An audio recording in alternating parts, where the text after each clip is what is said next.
Welcome sa Thirst 2.0 na kung saan ay mapapakinggan ninyo ang mga trending topics sa politics, issues sa showbiz. Kaya naman kung hindi pa po kayo nakaka-subscribe, i-subscribe nyo na po yan. And please, pakisama naman ang notification bell para lagi po kayong updated sa mga balitang napapanahon. So, ayun, welcome back again to our YouTube channel mga Kadaver Gods. And for tonight's video, ang pag-uusapan nga natin ay tungkol sa mga nangyayari po sa loob at sa labas ng Itbulaga.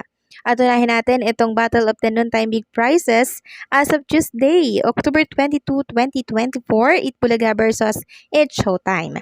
So ang inilabas po ng Itbulaga ay tumataginting lang naman na 200,000 pesos. Samantalang dito po sa It's Showtime, nakatapatan po nitong programa ay 10,000 pesos lamang. So siguro nga po, sabi ko po, dahil ito ay parte ng kanilang anibersaryo, kaya wala gaano pong contestant dyan sa It's Showtime. Kaya 10,000 lamang ang kanilang inilabas. Samantalang magdako naman tayo sa noontime ratings for October 19, 2024. Araw po yan ng Sabado. Ito yung time na sumugod po ang TVJ at ang Itbulaga at mga Daver Gods dyan po sa Pampanga.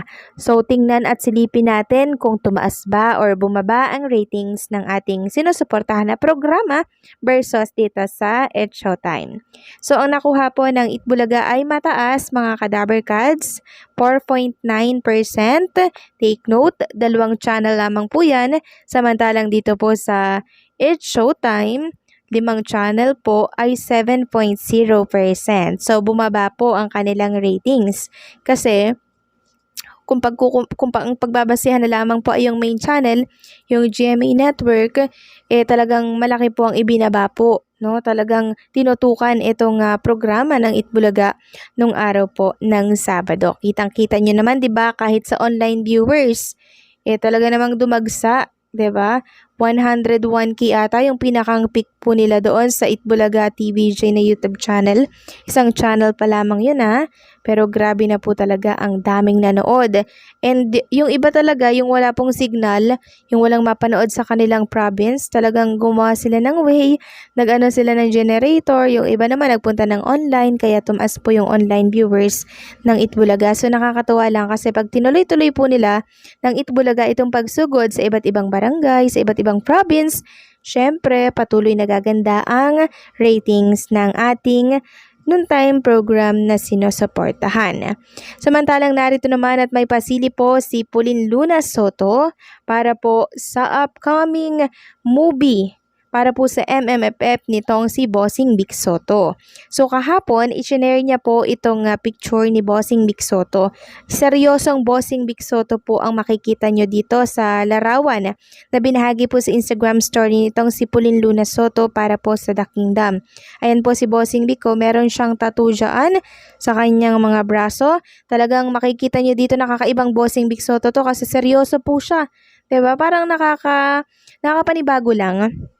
Kasi from comedy, tapos from serious na actingan, parang nakaka-curious panoorin itong role ni Bossing Vic Soto. Mukhang matapang siya dito, no, sa The Kingdom. Nako, abangan natin yan Isa po yan sa piliin nating panoorin sa December 25, 2024 kasi worth it ito mga Kadaver Gods. Talagang marami po kayong matututunan dito ayon po yan sa ating mga nababasa. So what if ganito ang ating bansa? What if, 'di ba? So parang i-rehistro sa isipan natin na paano kung ganito yung ating bansa? Paano kung hindi ito nangyari? Ganito to pala yung kalalabasan ng ating bansa. So ayan, lalawak yung imahinasyon po natin. Sabi nga dito, abangan ang bagong Vic Soto. So ayan, pa-teaser pa lamang na picture. Grabe na, no? Nakaka-curious na po. And speaking of The Kingdom, ito nga po at ang AVT Entertainment Inc. ay nagbahagi ng kanilang pa-meeting dyan para po sa The Kingdom. Sabi nga dito, bumisita ang press sa set ng The Kingdom para makapanayam si Piolo Pascual. Abangan ang grandest movie this 2024 Metro Manila Film Festival, The Kingdom.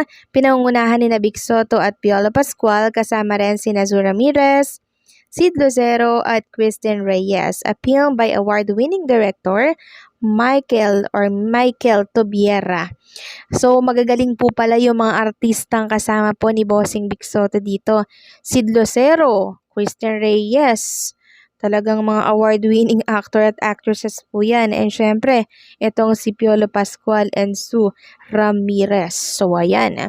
Grabe pala yung mga kasama po ni Bossing Vic Soto. Kaya kaabang-abang ang pelikula ni Bossing Vic. And speaking of MMFF, proud na proud nga pong ibinahagi ni Atasha Mulak sa kanyang Instagram story na pasok sa MMFF or Metro Manila Film Festival 2024 ang pinagbibidahan pong pelikula ng kanyang ama, kasama po dito si Vilma Santos, si Nadine Lustre ba to kung di ako nagkakamali.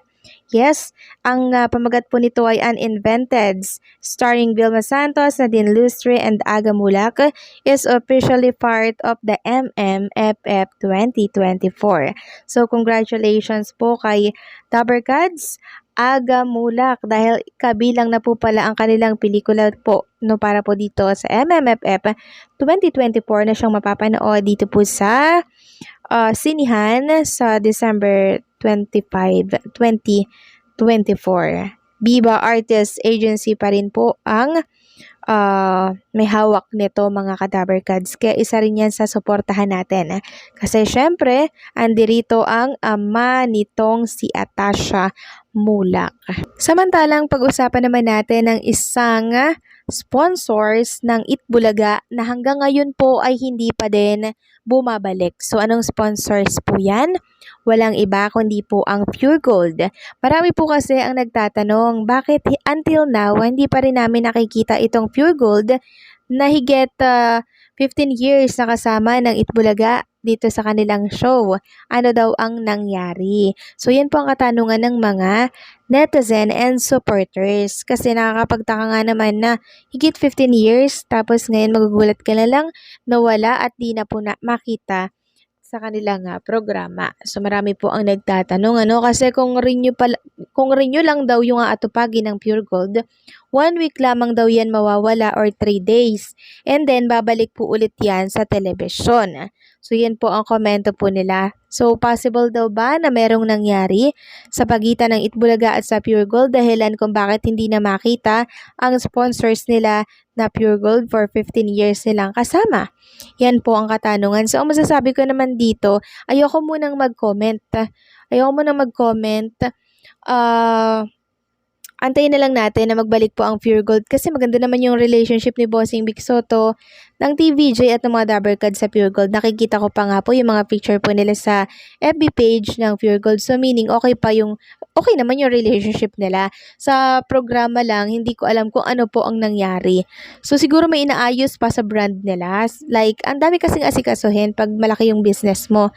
'Di ba? So siguro may konting problem doon na inaantay po nilang maayos. So yan po yung antabayanan natin na maayos kasi for sure babalik at babalik yan sa Itbulaga. So hanggang dito na lamang po ang ating update at maraming salamat po sa patuloy na sumusuporta dito po sa DIRS 2.0.